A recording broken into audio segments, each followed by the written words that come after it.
जादुई अनार। एक गांव में एक रमिया और डमिया नाम के दो पति पत्नी रहते थे। पहली बात बता दे कि वो डमिया पति है और रमिया और लड़की है, औरत बोले तो पत्नी। रमिया बहुत ही मक्कार और झूठी और सुअर किस्म की औरत थी। वो अपने बेटी को ही खाली प्यार करती थी और अपने सौतेले बेटी को एकदम प्यार नहीं करती थी। शुरू शुरू जब आई थी शादी करके, उसमें बहुत प्यार करती थी अपनी बेटी और उसका देखभाल करती थी। और जैसे ही उसका एक बच्ची हुआ, उसके बाद उसने अपना रंग दिखाना शुरू कर दिया। हाँ, बहुत खतरनाक। और उससे वो डमिया भी डर के रहता था, उससे कुछ कह भी नहीं पाता था। क्या कहता बेचारा, दो मुहा वाला बात तो करके चला गया था पहले। और वो जब भी कोई चीज लाता, उसे अपना बेटी को खिलाती या उसको नहीं खिलाती, बचा हुआ देती थी। और उससे बहुत काम कराती थी, गधे घोड़े जैसे काम कराती थी उससे। और उसका स्कूल तो स्कूल सब बंद करा दिए थी। और उसका पति जब भी आता काम करके अपना घर से, तो उसे ऐसा दिखाती कि दोनों माँ बेटी काम करते थे और उसे एक भी काम नहीं करवाते थे। और वो मंडी में भी इसी फिक्र में रहता था। और जब भी उसका पति लाके उसे फल उल देता था, तो वो सारे फल खा लेती थी और अनार दे देती थी उसे। एक दिन ऐसे ही किया, ताकि वो उससे छील के खा तो नहीं पाएगी, टाइम भी नहीं रहेगा। इसको काम से फुर्सत ही कहाँ देंगे, हम इतना काम ही दे देंगे इसको, तो काम ही करते इसका उम्र बीत जाएगा। ऐसा सोचने लगी मन में। और वो गई बाग बगीचे में, अपना बगीचे के पीछे, घर के पीछे, और उधर अनार को छील के खाने लगी। तभी एक गछ बोलने लगा कि हे पुत्री, हे पुत्री, पुत्री सुन रे, पुत्री ये अनार के वृक्ष को वहां जाके रोप दो। वो बोलने लगे क्यों रोपूं मैं, मुझे खाने दो चुपचाप।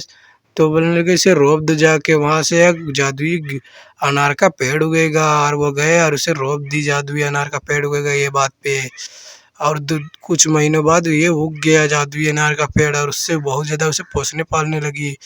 और धीरे धीरे वो बहुत बड़ा हो गया। और अब उसकी बेटी भी थोड़ी बड़ी हो गई थी और अनार का पेड़ भी। और वो अनार के पेड़ के साथ घुल मिलने लगी और उसका देखभाल करने लगी। आखिरकार वो दिन आ ही गया जब ये सारी चीज लफड़ाबाजी से सब खत्म होने वाला था। तभी एक राजा ने घोषणा कराया कि सभी को आना है, प्रजाजन को, अपने प्रजाजन को घोषणा कराया कि सभी को उसके स्वयंवर में आना थी, क्या बोलते हैं यार, पार्टी में रईस रईस लोग आएंगे। ये बातें फैलने लगी।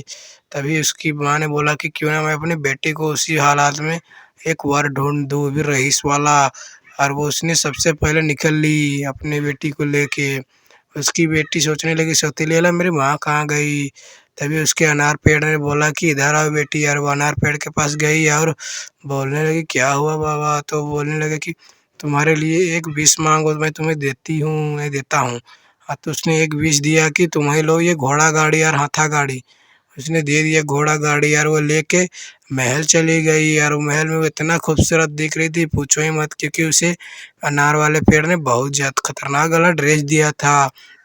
और वो उधर से सबको मन बहला फुसला के चली आई। और राजकुमार बहुत ही खुश हो गया था, क्योंकि इतनी सुंदर महिला कभी नहीं देखी थी। और वो उसका पीछा करने लगा। और तभी उसके हाथ से वो कंगन छूट के राजकुमार के हाथ में आ गया। और इस बात से अनजान वो लड़की वापिस चली गई अनार के पेड़ के पास। और अनार के पेड़ को छू के उसने ऐसा बोला कि मैं जैसी थी वैसी हो जाऊँ, और वो वैसी हो गई। और उसकी माँ ने आके देखा तो ये काम कर रही है। और वो सोचने लगी कि इतनी खूबसूरत और लड़की कौन थी, कहाँ की थी, किसी को पता नहीं था। तभी उसके पड़ोसी ने बताया कि राजकुमार खोज रहे हैं। राज जो एक लड़की आई थी जिसका हाथ में कंगन छूट गया, वो सारी लड़कियों को वो कंगन पहना पहना कर देख रहे थे। जिसका भी कंगन उससे मैच होगा उसका शादी हो जाएगा। वाह, इसकी तो निकल पड़ी बे, हाँ शादी हो जाएगा। ये बात उसकी बेटी को पता चला, इसकी नौकरानी बेटी को, अरे इसी को, हीरोइन को अपने। तो वो उस पर ज़्यादा ध्यान नहीं दी यार, अपना काम करने लगी।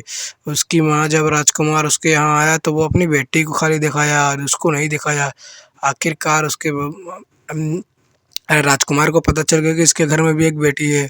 और उसे उसने पहनाया और वो पूरा फिट बैठा और वो उसे राजकुमारी बना दिया और उससे शादी कर लिया। और वो आई और अनार के पेड़ के पास आकर व्यथी मांगने लगी।